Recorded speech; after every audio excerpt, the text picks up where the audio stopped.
வணக்கம். இன்னைக்கு ஆன்மீகம் பகுதியில் சிராத்த சமையலில் பாகற்காய், பிரண்டை மற்றும் பலாப்பழம் சேர்க்கப்படுவதற்கான காரணத்தை ஒரு குட்டி கதையின் மூலமாக பார்க்கலாம். விஸ்வாமித்திரர் புகழ்பெற்ற ராஜரிஷி. இவர் ராஜவம்சத்தை சேர்ந்தவர். ஆனால் கடுமையான தபஸ் செய்து அதனால் பிரம்ம ரிஷியாக உயர்ந்தவர். அதுவும் வசிஷ்டர் வாயால் பிரம்மரிஷி பட்டம் பெற்றவர். ஆனால் இப்படி பட்டம் பெறுவதற்கு முன்பு அவருக்கும் வசிஷ்டருக்கும் எப்போதும் மோதல்தான். வசிஷ்டரிடமிருந்து காமதேனுவை பறிக்க முயன்ற காலம் முதல் நடந்த பல மோதல்களில் நாம் இப்போ பார்க்க போகிற மோதலும் ஒன்று. ஒரு முறை தன் முன்னோர் சிரார்த்தத்திற்கு தன் குடிலுக்கு சாப்பிட வருமாறு விஸ்வாமித்திரரை வசிஷ்டர் அழைக்கிறார்.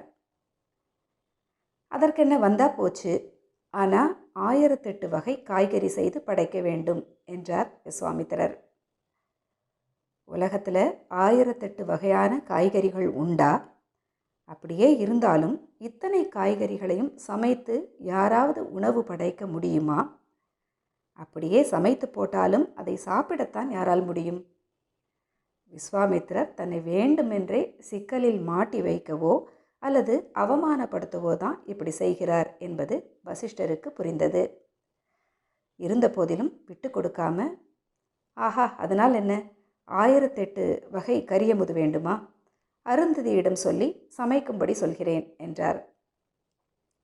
அருந்ததி வசிஷ்டருடைய மனைவி. கற்புக்கரசி, உலகம் போற்றும் உத்தமியாவார்.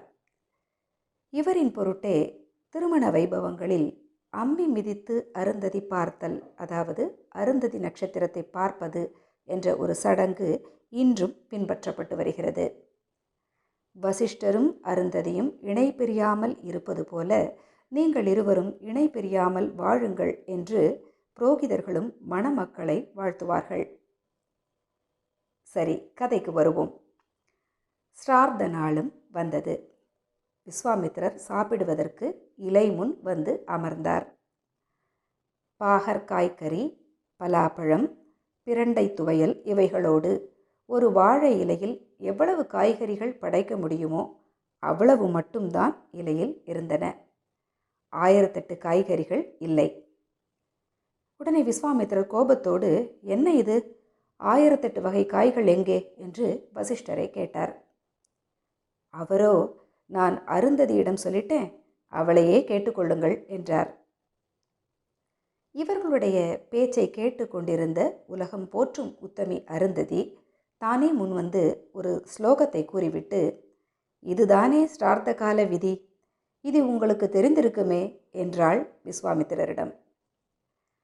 அருந்ததி கூறிய அந்த ஸ்லோகம் என்னவென்றால், காரவல்லி சதம் செய்வ வஜ்ரவல்லி சதத்ரயம் பனசம் ஷட் சதம் செய்வ சிரார்த்த காலே விதீயதே என்பதாகும்.